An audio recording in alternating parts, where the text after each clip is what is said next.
পিরিয়ডের দিনগুলোতে আল্লাহর সাথে কথোপকথন, রক্তে নয় প্রশান্তিতে ভরে উঠুক জীবন। মাসিক চলাকালে অনেক বোন জাদু বা বদনজর, ওয়াসওয়াসা বা মানসিক চাপ একটু বেশি অনুভব করেন। এটি স্বাভাবিক, শরীর ও মন ক্লান্ত থাকে, ইবাদতের রুটিনে পরিবর্তন আসে এবং জিকিরে ঢিল পড়ে। শয়তানে এই দুর্বল মুহূর্তগুলোতেই সুযোগ নিতে চায়।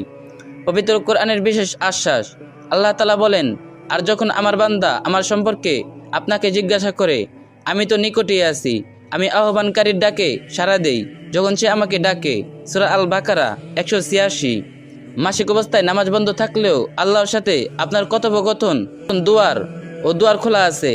সহজ আত্মিক সুরক্ষার উপায়, সকাল সন্ধ্যার মাসনুন জিকির, আয়াতুল কুরসি, সূরা ফালাক ও সূরা নাস না পড়ে মুখস্থ পাঠ করা বা শ্রবণ করা শক্তিশালী সুরক্ষা দেয়। রাসূল সাল্লাল্লাহু আলাইহি ওয়াসাল্লাম বলেছেন, যে ব্যক্তি সকালে ও সন্ধ্যায় 3 বার সূরা ইখলাস, ফালাক ও নাস পড়বে, তা তাকে সব বিপদ থেকে রক্ষা করবে। আবু দাউদ। কোরআন তেলাওয়াত শুনুন, বিশেষ করে সূরা আল বাকারা। নবীজি সাল্লাল্লাহু আলাইহি ওয়াসাল্লাম বলেছেন, তোমরা তোমাদের ঘরগুলোকে কবর বানিও না। যে ঘরে সূরা বাকারা পাঠ করা হয় সেখান থেকে শয়তান পালিয়ে যায়। মুসলিম।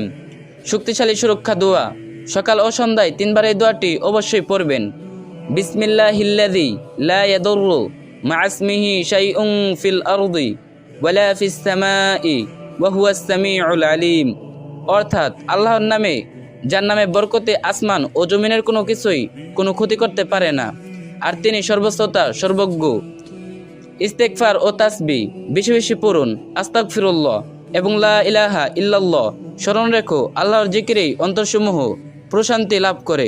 সূরা আর-রাদ 28। রোকায়ের পানি ব্যবহার, পানিতে সূরা ফালাক ও নাস পড়ে ফু দিয়ে সেই পানি পান করুন। ঘরে ছিটান এবং শরীরে মোছুন। এটি মানসিক অস্থিরতা ও বদনজর থেকে বাঁচায়। মানসিক কোনো দুর্বলতা নয়, এটি আল্লাহর দেয়া একটি স্বাভাবিক প্রক্রিয়া। এই সময়ে জবান